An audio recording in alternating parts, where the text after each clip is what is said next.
At sa pagbabalik ng ating programa na Samsam, ang mahigit 2,000 pisong halaga ng iligal na droga mula sa isang lalaki sa ikinasang search warrant operation sa Muntinlupa City.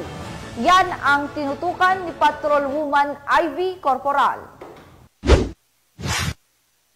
Matagumpay na naihain ng Drug Enforcement Unit ng Muntinlupa City Police Station ang search warrant number 24-014 na inisyu ni Honorable Lesel A. Acquitan, Vice Executive Judge ng Regional Trial Court na nagresulta sa pagkakaaresto sa isang alias Romel, 28 anyos at pagkakakumpiska ng 30 gramo ng hinihinalang shabu.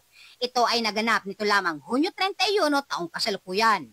Sa paghahalughog ng mga operatiba, na-recover ang 10 heat-sealed transparent plastic sachet na naglalaman ng puting kristal na substansya na hinihinalang shabu na may tinatayang halagang 204,000 pesos. Bukod dito, isang asul na pouch at isang COVID vaccine identification card ang nakumpiska rin.